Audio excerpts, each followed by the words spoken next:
welcome to the Ogden Way podcast, a place where we tell the story about Ogden by telling the story about Ogden's people. My name is Jaynee Nadolski, and today I am here at the Marshall White Center, the newly renovated Marshall White Center, with Mayor Ben Nadolski. How are you today? Doing good. Yeah? I mean, I'm always good when I'm here at the Marshall White. Yeah, right? absolutely. We're in one of the classrooms. That's right. We wanted to do this here because this is such a gem in Ogden already, and we wanted to kind of highlight it and talk a little bit about it. I think there's a lot of people that do know about the history of Marshall White and the Marshall White Center, what it took to get here, but I think there's also a lot more that don't. And so I think it's a really good opportunity to discuss it a little bit. So you just had your grand, ribbon cutting on May 23rd and then grand opening on May 24th, and things have been going really well. Right.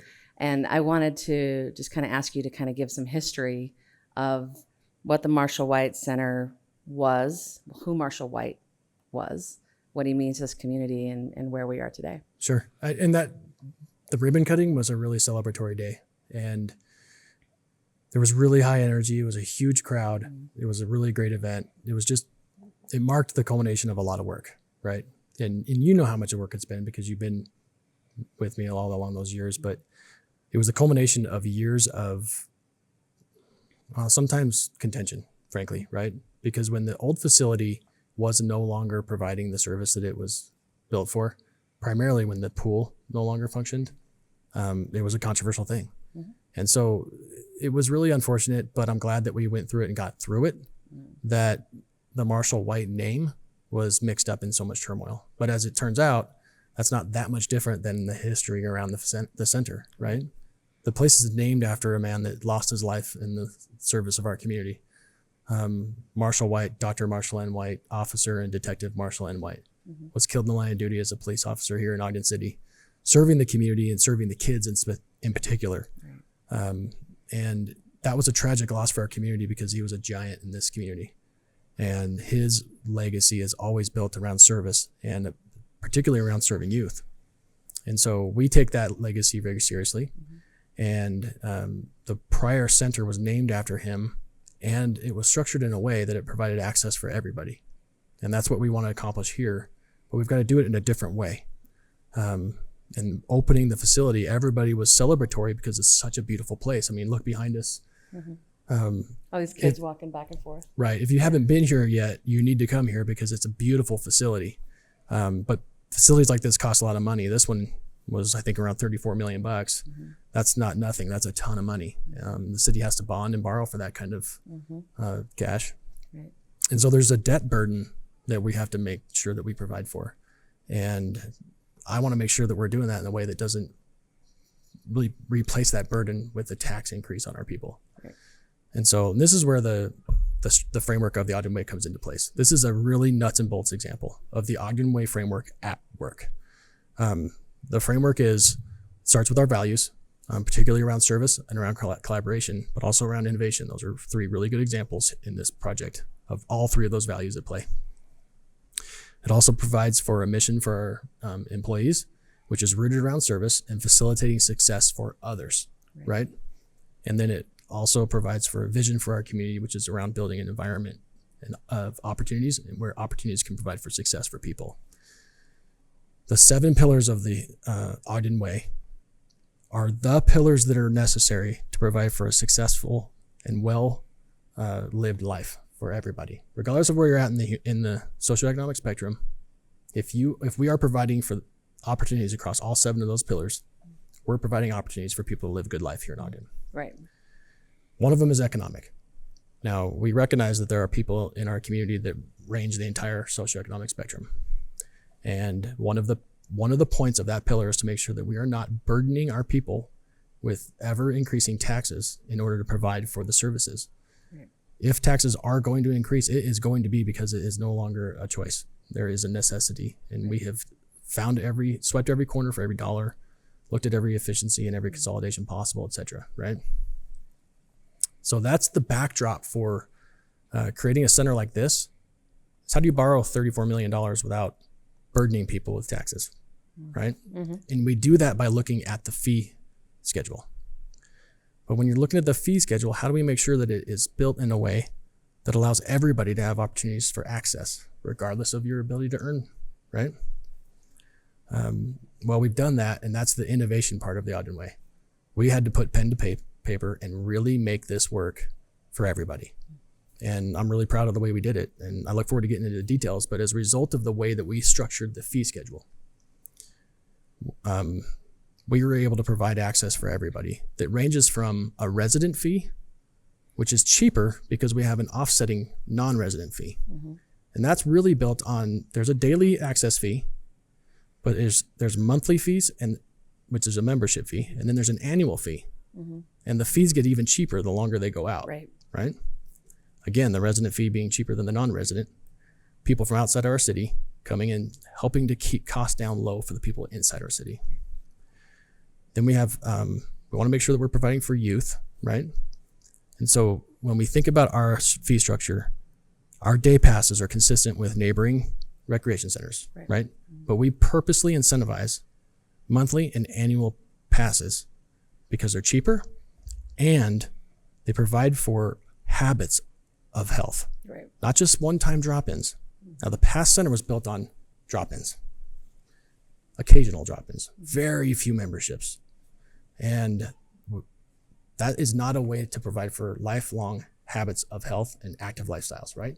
Which is one of the pillars of human success. Mm-hmm. So now we've already hit on the values of the Ogden Way.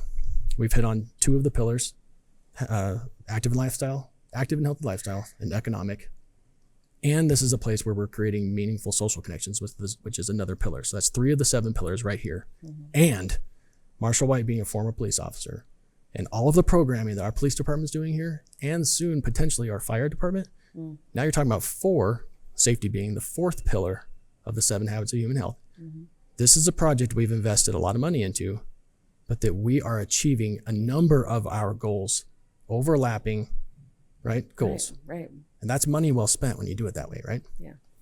So. Well, and the thing I love about it is I know one of the big contentious issues was where are we going to put this center? Yeah. Right? Mm-hmm. And that went back and forth for, I can't even remember how long. And I think, like most people, that it should remain where it was for this community. But what I love about it is since it is reopened and it is this beautiful, and frankly, I think people in Ogden deserve this. Absolutely. Remember, we used to go to different communities, like if we were traveling, and we'd always stop in at their community center. Mm-hmm. We're like, why do they get to have a nice one like this? Why can't we? So it's so nice to come here and see that. But I think that there are people who have probably never even visited the Marshall White Center before, who are now making the trip down here, either bike, car, bus, whatever it is, and bringing more life into this community. And the community members here are also able to access it. Right. And I think that's hugely important. Okay, so when we were talking about the location for the Marshall White Center, mm-hmm. one of the big pushbacks was the legacy of Marshall White, the man. And this is where his home was on this block, this corner. Oh, I didn't know that. Yes, this is where he lived. And that's an important point. And I had a guest on my show. His name's Shane Keyes. He's a lieutenant for us in our police department. And he's like the resident history buff for our police department. I mean, really knows and has dived really deep into the history of our department. And he had a 2-part series on Marshall White. And I remember years ago when we were going through all of that contention, and I'm hearing all of the arguments back and forth about location. And a lot of people are saying, if you put it here, people won't come down here. If you put it somewhere else, it takes it away from the people that it was meant to serve, right? And those are important points I need to consider. Mm-hmm. But I'll never forget, and I said this in the podcast when I interviewed Shane, is that that was a turning point when I listened to the podcast, because I understood the man a lot more with the way that he presented that. So if you haven't heard that podcast, you need to. It's Junction City Justice, 2-part series about Marshall White. And I remember listening to it and then going to you and saying, well, this might be the end of the road for me. You did say that. I remember because I think you had decided to run at that point. No, we were not. I was like, I might not win again. No, I hadn't decided to run for mayor. Oh, I think that we were still serving on city council. When you had initially said it was like when you had said it the second time, it was a groundbreaking ceremony. Yeah, exactly. That's right. Yep. And so I'm like, I think this might be the end of it, but I'm going to go all in on Marshall White Center. I'm going to keep it in the current location to honor the man's legacy. And this might be the end of the road for me politically, but we're going to be on the right side of history. Right. But here we are today. Now I'm the mayor. We're sitting in the location. We're in a $34 million upgraded facility. Yeah. And the point being, honor history, honor truth, honor integrity. Yeah. And it's the right thing to, if it's the right thing to do, the right things will happen as a result. Yeah. And I'm really proud of where we are right now. And when we closed the original center, I think the numbers were we had like 51 memberships when it closed. We had 2 youth memberships. Do you think it was that way because just the service, lack of a pool and the services? The services and the amenities were a mess. It was not, it wasn't providing for the needs and the demands. And the current usage and the numbers bear that out. Didn't make sense, yeah. In just the first month of operation, we have 1,400 memberships, 1,400 people through membership. Really? And over 2,000 day uses so far. Wow. Correct. Do you know what it was compared to the same month before we closed down? Right, but you know what the peak was back when it was? We don't, and that's part of the problem is we weren't measuring or tracking the data. Right. So remember, pillar of the Ogden Way, or one of the values is innovation. Right. We want to make sure that we are tracking and data driven in the decisions we're making. And so now we're able to track how much service we're providing, and we know we're not at our peak. I mean, if you look behind us, the basketball court's not being used. Yeah. Right. Yeah. Right now is a good time for kids for drop-ins, but kids are not here right now. But the pool, if you go over to this side, is packed with kids. Absolutely packed with kids. If you come tonight, this basketball court's gonna be packed. Right. Just like it was last night for 3v3, right? Yeah. And there's some use over there in the indoor turf facility. Yeah. And also in the aerobic area and the weightlifting area. Yeah. We have all of these different areas, and you can tell that there's so much more room for more growth here. For sure. And we are already shattering what we were doing beforehand. Well, the thing, I mean, this is kind of off topic, but one of the things I loved is I was able to call down and say, hey, do you guys have a volleyball net? And they're like, yes, we do. Yep. I'm like, can you put up? Like, it's actually already up. I was so excited, brought our daughter down, and they were able to drop there were some kids playing basketball. We just dropped the curtain, and then she could just hit. Yep. And they got enough balls for us to go. And I was just like, that couldn't have happened at the previous site. Correct. And I don't know that happens at other commercial gyms that are in our community, right? And so it just felt like this is what a community center should be. It's focused on the needs of our youth, right? Of our youth, exactly. Yeah, and it provided for her needs in that moment. As the building and the programming builds out further, like we already have twice as many programs that we're offering. We never had capacity in our prior programming in the other facility. Now we have waiting lists, which signals again for need for more programming. For sure. And the fact that we were able to put up a net and our daughter be able to do volleyball suggests there's still room and capacity at certain times of the day to put more programming on that court. Because we shouldn't actually be able to have one kid using half the indoor place when we should have a lot of kids using it, right? But right now, we're able to put the basketball on one side, volleyball on the other, and we could plan classes, plan training and programming, have city teams training at certain times, right? Absolutely. There is a lot of room for growth here. And that's on top of the growth we've already achieved, right? So if you look at growth, who is it serving? The whole goal was to bring the entire community together. Remember the argument was if we put it down here, people won't come. If you put it up there, people will use it and it'll be cheaper. Well, our goal is to bring as many people here as possible because this is a place for the community, not for just this neighborhood. Yeah. This neighborhood's important. That's why it's here. Right. But it's for the entire city and community. Well, and I think a really interesting thing, because I've been running those 3v3, drop-in basketball for this is the 3rd year, actually. In the previous 2 years, we were doing it at Bonneville Park. And we'd have, I think the max we ever had at like the end of the summer, I think maxed out at like 15 to 20, right? Yeah. At its peak at the end. At its peak at the end when everybody I got here first day of it last week, and there were 30 kids from high school. And that's the other thing is there was a high school kids. And the interesting thing, they were high school kids from outside of Ogden School District. They were South Ogden. 2 of them were, but one was an Ogden kid, an Ogden high school kid. You weren't there that first day though. Oh, the first day. Yeah, the first day. I thought you were talking about last night. Yeah, yeah. Sorry. No, the first day it was a bunch of kids from like Bonneville High and South Ogden Junior High. So they're coming to this. Oh, yeah. And and granted that's a free usage over there, which is I think important.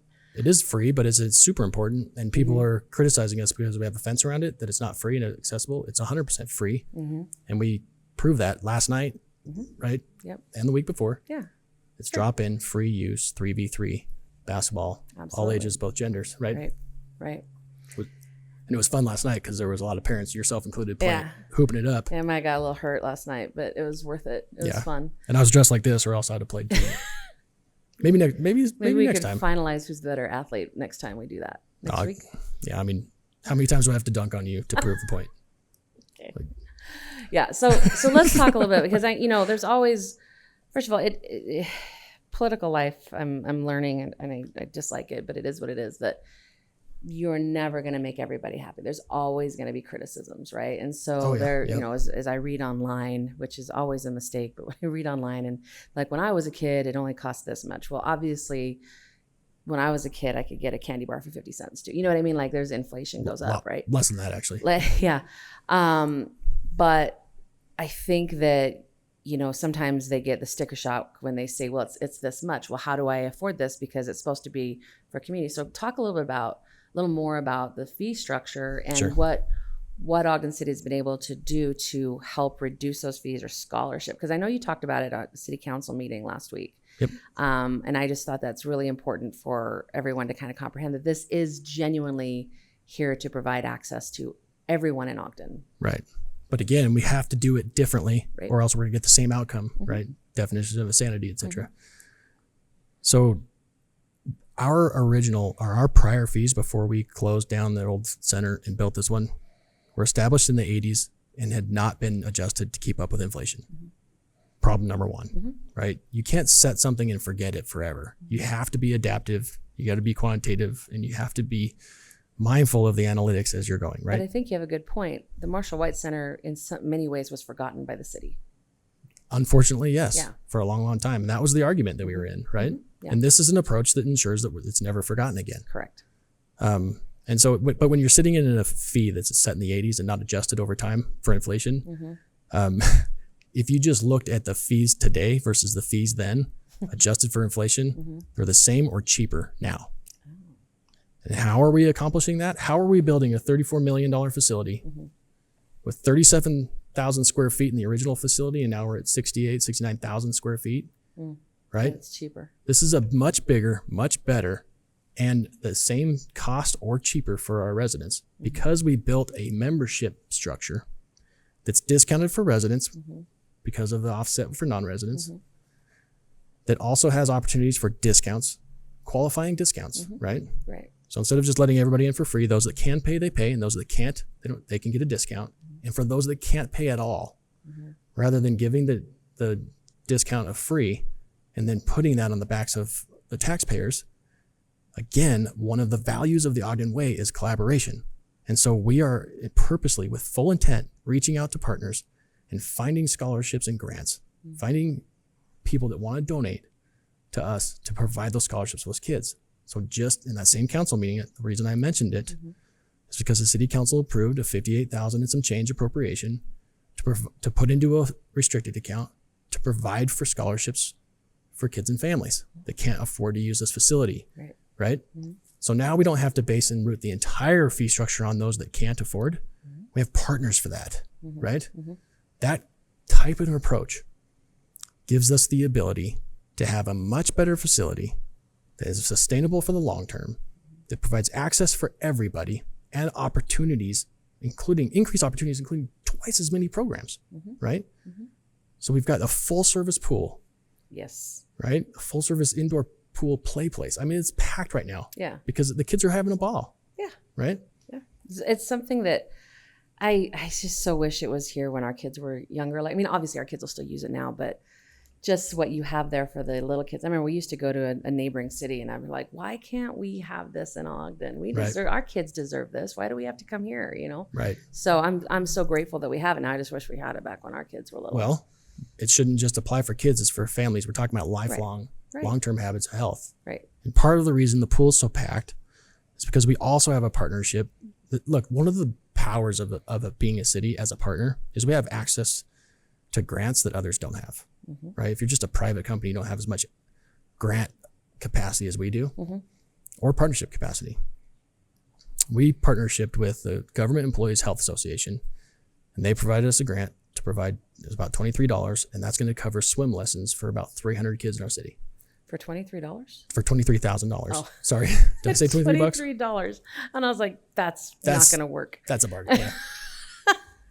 Now, this place is the bargain of the century, but yeah. And it's going to cover 300 swim lessons for kids, wow. because they recognize that one of the leading causes of death for kids in our communities across the country are accidental drownings. And they want to make sure they get ahead of it. And they do that by partnering with cities like ours. So we're one of a handful across the country that they've decided to partner with, because this is the kind of city that we are. We do this with intentionality. And I'm proud to say that for kids that can't afford it, for qualifying youth, we've got scholarships with our partnerships from the Government Employees Health Association, right? Rocky Mountain Power, through a rebates program, helped get us the $58,000 that we set aside and restricted for scholarships now. Wow. And so through these corporate and sponsorships, private sponsorships and partnerships, we're able to take care of the final piece of access for all, right? Without having to sacrifice quality. That's the important thing. Everybody deserves this kind of quality, no matter where you live or what your socioeconomic is. Agreed. This is for everybody. And it's absolutely bearing out. Yeah. The numbers speak for themselves. I came here the other day actually because I got a crazy idea that I was going to do some yoga. And then I remembered too late that I really don't like yoga. But I went with our daughter and we were up in the yoga studio. And it was beautiful. There's only 4 of us there. They had a teacher come in. And all I could think was like, I might do yoga more. Because I could imagine in the winter with the snow coming down, right? So we got done and I came out and we were obviously up top so I could look, go to the track and look down, and they were having basketball camps. And just the diverse group of kids that were there learning how to play basketball, and the whether it was parents or coaches or whoever was there, kind of working that with them. And then I loved that you had the bleachers and their parents were there watching them.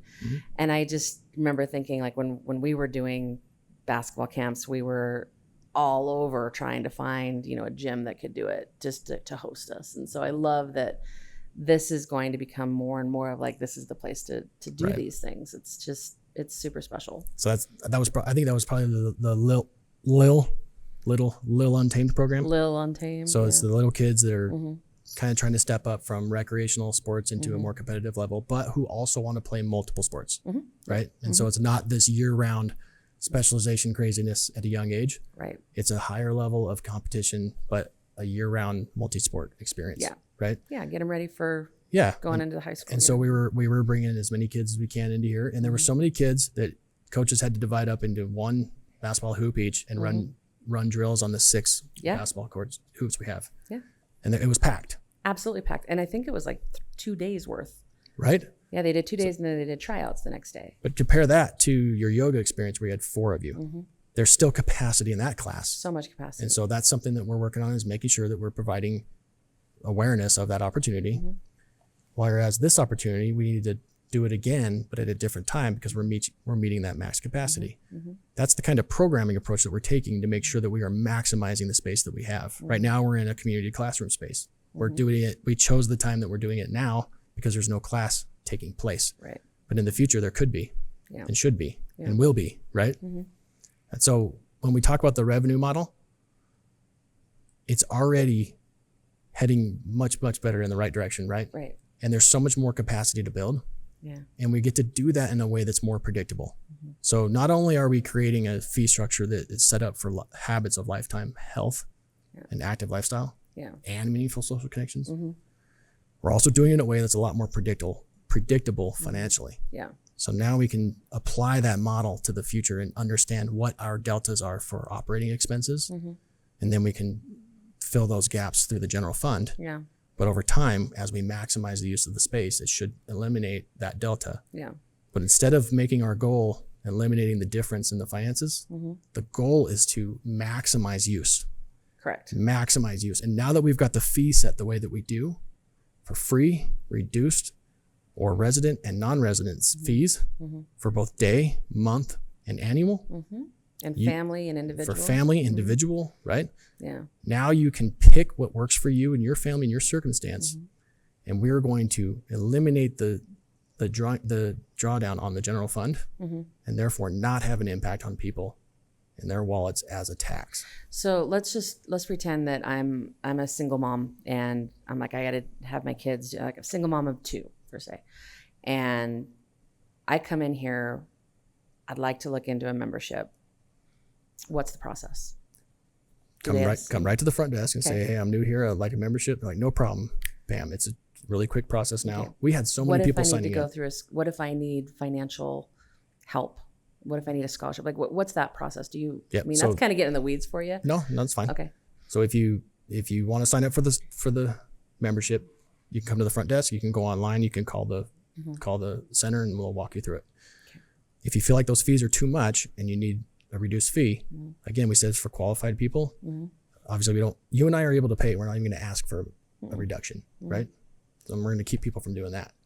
But all you have to do is show your free and reduced lunch waiver at school. Oh, okay. Your SNAP waiver. There's a number of different documents. Just one. Yeah. You don't have to show them all. We're trying to make it easy, right? Yeah. So there's a whole bunch of options as to what documentation you can show. Okay. If you can just show us one of those, you automatically qualify for the discount. Oh, that's awesome. And then if you can't pay for the discounted fee, then we're putting a process into place. Again, we just approved it on Tuesday for the full scholarship amount. Okay. And so so I know that like initially there was some confusion because I think there was like something on the website or something that said like you max out at $100 off or something like that. I think that was just a typo. Well, when you're opening a new, there is always growing pains. Right. Okay. Right. What did you say at the beginning? You said there's always people, there's always critics, right? Yeah. Like there's always going to be room for improvement. Yep.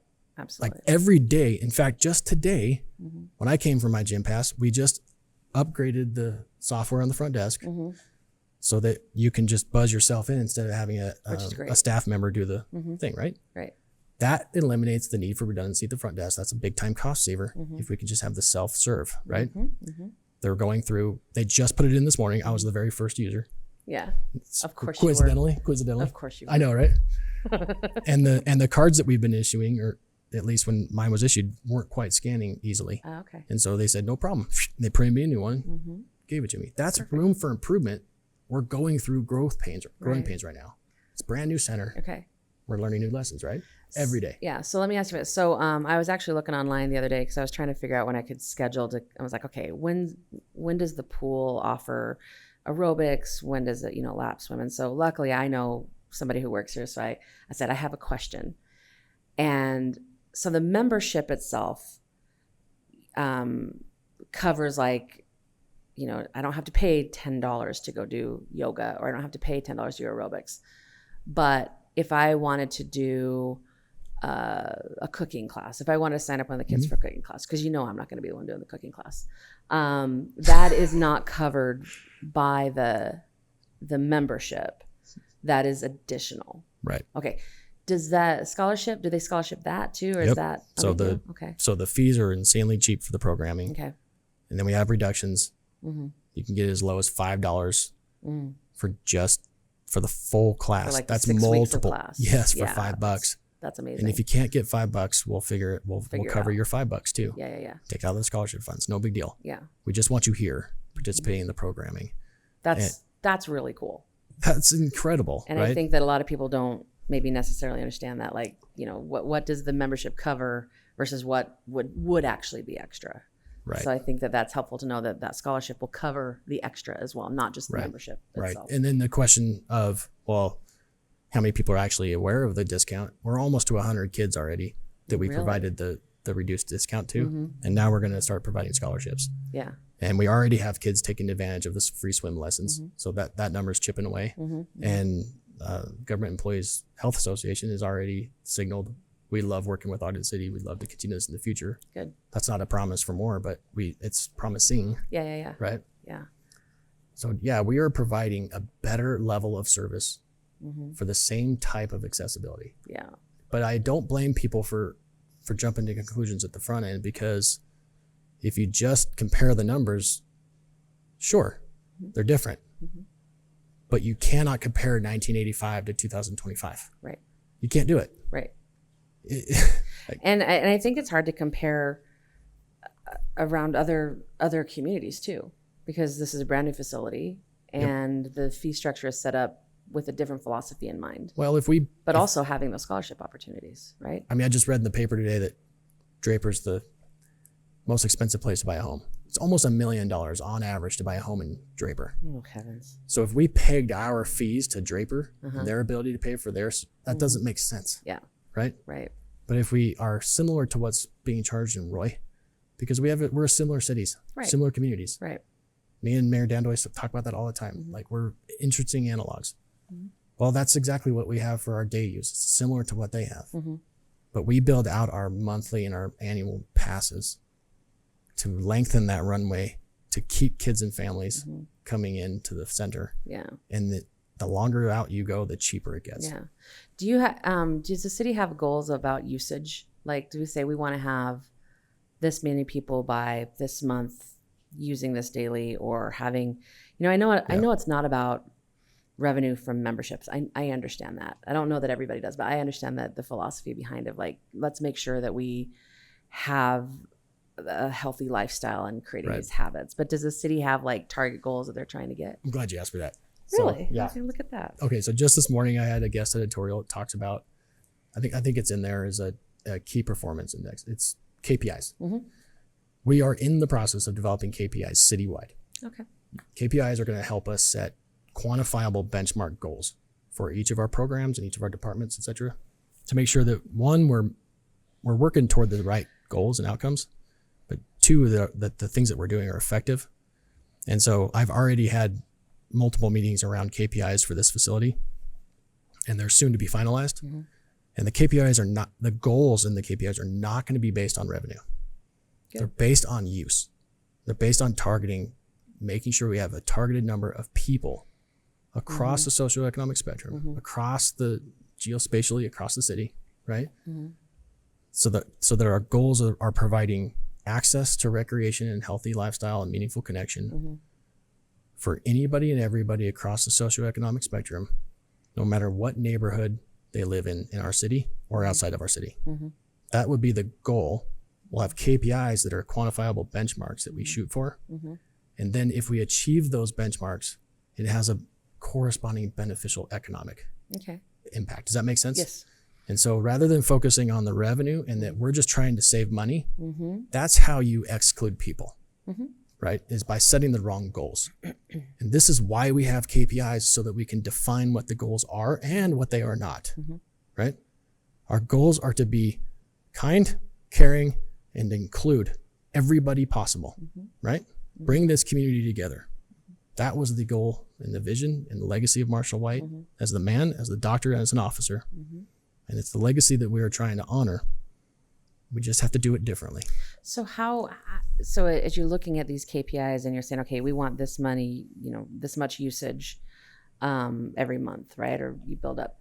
So what do you do to accomplish that? I mean, is it marketing? Is it going out? Like what is the city doing? Okay. So once you have a goal and you know exactly what you're trying to accomplish, you develop strategies, right? So if we're not reaching enough kids across the socioeconomic spectrum, maybe we target this immediate neighborhood. Maybe we do what you're doing. We turn the lights on outside and we host free 3-on-3 basketball out there. And we bring as many kids in here as possible. And you know how many kids are running back and forth to go to the bathroom, grab water and all that stuff. One night you even had more capacity than you can handle, and you had to have them inside too. Yep. Well, once those kids are inside and their parents are here, let's get those kids and those families, those parents signed up. Take a look and see what's here. Yeah. And if you can't afford it, no big deal. We got options for you, right? Yeah. Those are the kinds of things you do to bring community together, bring kids to our doors, and get them engaged and get them coming back. And look what's here for you. This is for you. Right. And I think if I was a kid and I just kind of had this sense of like, this is for me. Right. That's a pretty cool thing. Or like the city cares enough about me. Right. to make something like this for me. I mean, it's here for the adults too, but let's be honest, we want to do it for the kids. Well, you know? kids are more important than we are.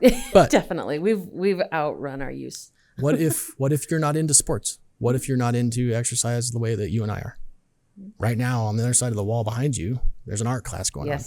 And so those are things that we can do to change our programming and maximize usage to make sure that we're making sure that everybody has access to opportunities that they care about. Yeah, and then there's other classes you guys have available, just like you've done other classes even before the Marshall White Center was. Right. Pottery, yoga, painting, right? Any kind of, all kinds of classes and more to come.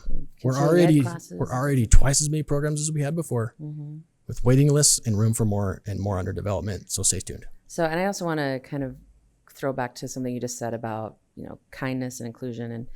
And it makes me think of something that I think it was Laura Lewis said at a city council meeting. I'll give a shout out to Laura Lewis. Yeah. She said, she was talking about visiting the water department or the water treatment plant. Yeah. And, she's a straight shooter. She's just too. like, she made a point of complimenting every city worker that she's ever had an interaction with. Yeah. As very kind and professional. And I realized, I went up to the city building the other day. I don't think anybody there knows me other than on maybe the 9th floor. And everybody was like, hi, how are you? Like, it was such a different vibe. And I think I think what that means is you've got employees that are really buying into it and understand it. And I really see it here because when I brought our daughter here to play, I mean, again, there was a few people that knew who we were, but I think most of them didn't. And they were just like, hey, whatever we can do to help you. And that was the community vibe of this building. And I love that so much. Yeah. And that's why I want everybody to feel when we're trying to create an environment that people feel a part of. Welcome, yeah. Where they feel like they can be their best selves, right? That's the vision of our city, is to create an environment where people have access to opportunities, where they can take advantage of those opportunities to make their best life, right? Yeah. What they do with it, how they take advantage of it or not, that's up to them. But it's our responsibility to create that environment and to help facilitate access to those opportunities. Yeah, absolutely. So that's what we do, right? Yeah, I think you've done it, and I'm excited. It'll be interesting to see what happens after summer's over and like what that changes in terms of kids coming obviously during the day, and it'll change. That again changes the programming model a little bit. But also, I think when winter hits, it changes things too, because now we've got access to indoor recreation that we haven't had before. Absolutely. And this pool, we think it's packed today. Yeah, it's going to be super packed. Yeah, for sure, and probably basketball court and soccer, I guess, field house that you call it. So yeah, we got indoor turf space where we can drop down the nets, do indoor batting cages, play soccer, do indoor fielding, etc. Yeah, help train our kids through the winter. Yeah. Well, I think that hopefully everybody gets a chance to come check this out and make a decision to become a member and bring this healthy lifestyle to your family. Yeah, that'd be a good call to action, actually. And that's the call to action today. So thank you all for joining us on our podcast today, our on-site podcast. That's right. Make sure you share with your friends, and make sure you come visit Marshall White Center.